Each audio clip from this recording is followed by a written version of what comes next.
بسم اللہ الرحمن الرحیم۔ حضرت زکریا علیہ السلام۔ حضرت زکریا علیہ السلام حضرت عیسیٰ علیہ السلام کی والدہ حضرت مریم کے مربی اور سرپرست ہیں۔ بیت المقدس کی دیکھ بھال اور وہاں ہونے والی تقریبات کے انتظام و انصرام کے لیے بنی اسرائیل کے قبیلوں میں سے متقی اور راست باز شخصیات کا انتخاب کیا جاتا تھا۔ حضرت زکریا علیہ السلام زہد و تقویٰ کی بنا پر معزز اور جلیل القدر بزرگ شخص تھے۔ حضرت زکریا علیہ السلام اللہ کے فرستادہ نبی تھے۔ اللہ تعالیٰ کا ارشاد ہے، اور زکریا اور یحییٰ اور عیسیٰ اور الیاس یہ سب نیکوکاروں میں سے ہیں۔ حضرت زکریا علیہ السلام اپنی معاش کے لیے بڑھئی کا کام کرتے تھے۔ والدہ مریم حنا کے یہاں جب بیٹی پیدا ہوئی تو انہوں نے اپنی منت کے مطابق مریم کو ہیکل کی نذر کر دیا۔ اس مقدس لڑکی کی کفالت لینے کے لیے قرآندازی کی گئی تو حضرت زکریا علیہ السلام کا نام نکلا اور حضرت زکریا علیہ السلام مقدس لڑکی مریم کے کفیل بن گئے۔ حضرت زکریا علیہ السلام کی بیوی الیشا اور حضرت مریم کی والدہ حنا دونوں حقیقی بہنیں تھیں۔ اس رشتے سے حضرت زکریا علیہ السلام حضرت مریم کے خالو تھے۔ حضرت زکریا علیہ السلام کی عمر کم و بیش 120 سال۔ حضرت زکریا علیہ السلام کی عمر میں اختلافات بیان کیا جاتا ہے۔ 70، 90 اور 120 سال عمر بتائی گئی ہے، جبکہ ان کی زوجہ محترمہ کی عمر 98 سال بتائی جاتی ہے۔ ہو چکی تھی، بے اولاد تھے کیونکہ ان کی زوجہ بانجھ تھی۔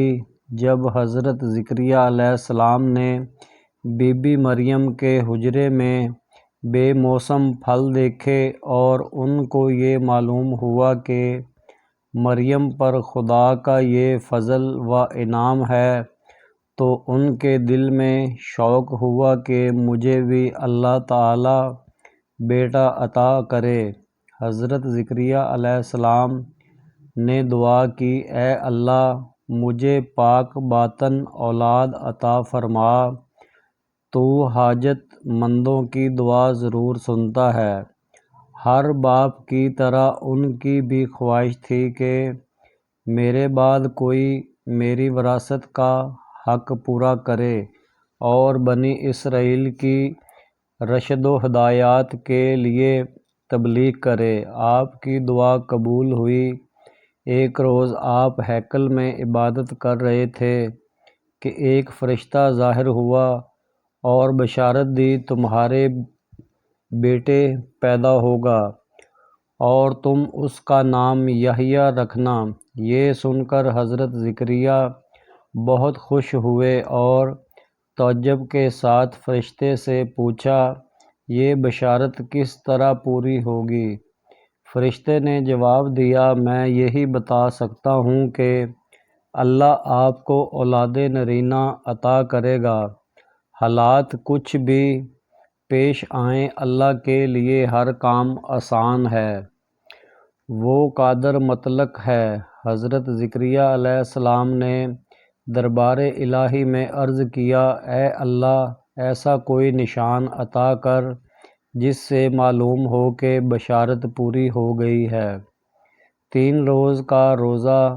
اللہ تعالیٰ نے فرمایا، نشانی یہ ہے، جب تم 3 روز تک بات نہ کر سکو اور صرف اشاروں سے ہی اپنا مطلب ادا کر سکو تو سمجھ لینا کہ بشارت پوری ہو گئی ہے۔ لیکن تم ان دنوں میں اللہ کی تسبیح پڑھتے رہنا، چنانچہ جب وہ وقت آ پہنچا تو زکریا علیہ السلام خدا کی یاد میں اور زیادہ مشغول ہو گئے۔ حضرت زکریا نے اپنی امت کو بھی اشاروں سے یہ حکم دیا کہ وہ زیادہ سے زیادہ اللہ کی عبادت کریں۔ یہ بشارت بنی اسرائیل کے لیے خوشی کا باعث تھی، کیونکہ علم و حکمت اور نبوت کے امین حضرت زکریا علیہ السلام کے جانشین اور وراثت کا دنیا میں ظہور ہونے والا تھا۔ اے پیغمبر، تیرے پروردگار نے اپنے بندے زکریا پر جو مہربانی کی تھی، یہ اس کا بیان ہے۔ جب ایسا ہوا تھا کہ زکریا نے چپکے اپنے پروردگار کو پکارا، اس نے عرض کیا، پروردگار، میرا جسم کمزور پڑ گیا ہے، میرے سر کے بال بڑھاپے سے بالکل سفید ہو گئے۔ خدایا، کبھی ایسا نہیں ہوا کہ میں نے تیری جناب میں دعا کی ہو اور محروم رہا ہوں۔ مجھے اپنے مرنے کے بعد اپنے بھائی بندوں سے اندیشہ ہے اور میری بیوی بانجھ ہے، پس تو اپنے خاص فضل سے مجھے ایک وارث بخش دے، ایسا وارث جو میرا بھی وارث ہو اور خاندان یعقوب کا بھی، اور پروردگار اسے ایسا کر دے کہ پسندیدہ ہو۔ اس پر حکم ہوا، اے زکریا، ہم تجھے ایک لڑکے کی پیدائش کی خوشخبری دیتے ہیں، اس کا نام یحییٰ رکھا جائے۔ اس سے پہلے ہم نے یہ نام کسی کا نہیں ٹھہرایا ہے۔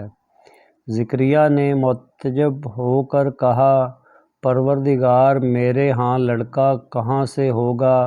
میری بیوی بانجھ ہو چکی ہے اور میرا بڑھاپا دور تک پہنچ چکا۔ اللہ نے فرمایا، ایسا ہی ہوگا، تیرا پروردگار فرماتا ہے کہ ایسا کرنا میرے لیے مشکل نہیں۔ میں نے اس سے پہلے خود تجھے پیدا کیا، حالانکہ تیری ہستی کا نام و نشان نہیں تھا۔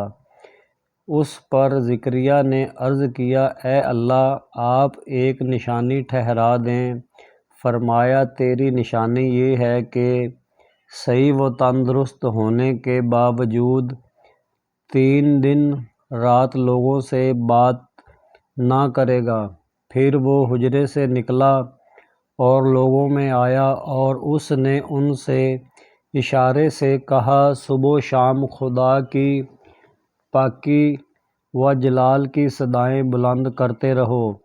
اور اسی طرح زکریا کا جب اس نے اپنے پروردگار کو پکارا تھا، خدایا، مجھے اکیلا نہ چھوڑ اور تو ہی بہتر وارث ہے، تو دیکھ ہم نے اس کی پکار سن لی، اسے یحییٰ عطا فرمایا اور اس کی بیوی کو اس کے لیے تندرست کر دیا۔